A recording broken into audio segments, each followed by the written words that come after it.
Greetings! It's the new year and everybody and their dog is listing their best and worst of everything 2014. So in the spirit of the holiday, and because I bought a capture card I really want to get some use out of, I'm going to run through my most and least favorite levels in Super Smash Brothers for Wii U. So without further ado, the 5th place spot is a 7-way tie between Delfino Plaza, Halberd, Mario Circuit, Port Town Aerodrive, Skyloft, Town and City, and Woohoo Island.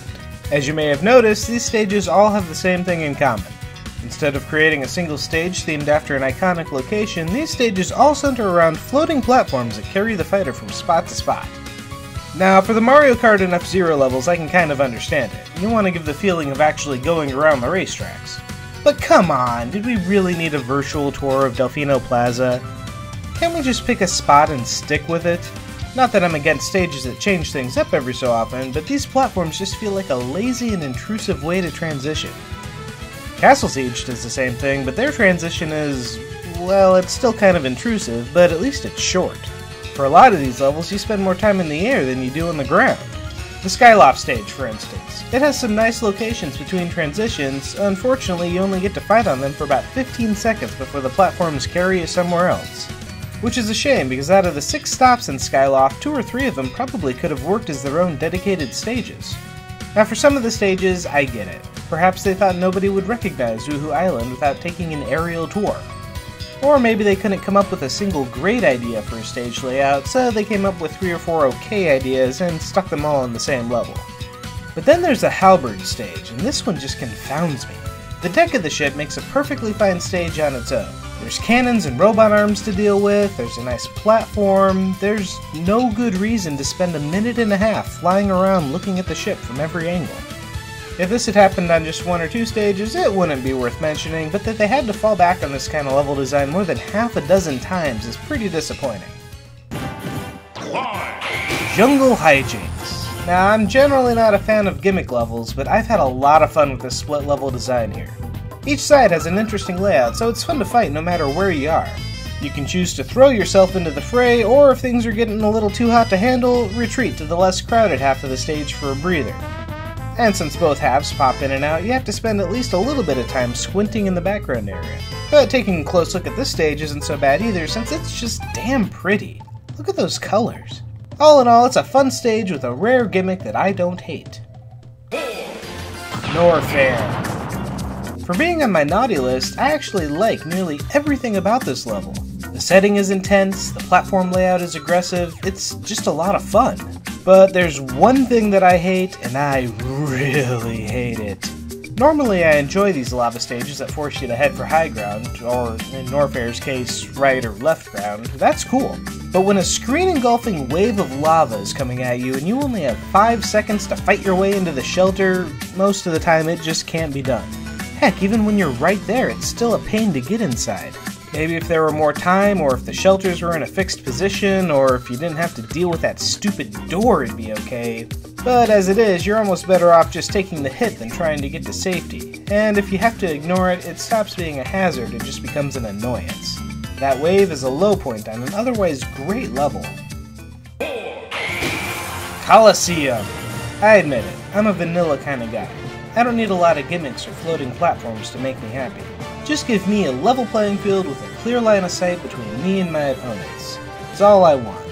The mechanical platforms in Coliseum add just enough variety to the stage to make things interesting, and I appreciate that, but mostly I just love the arena setting. After all, nothing gets the blood pumping quite like a big circle full of blood and sand. 75M. All of my old school sensibilities tell me I should love this stage. After all, what could be better than playing on a faithful recreation of an entire Donkey Kong level? Well, as it turns out, pretty much any other Donkey Kong level would have been a better level to adapt into a Smash Bros. Stage. Heck, I'd even take transitioning between all 4 of them over 75M alone.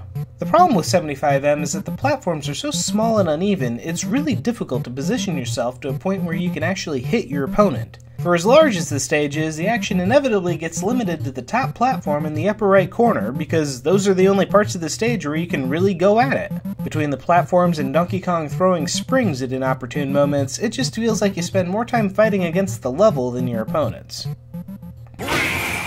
Bridge of Elden.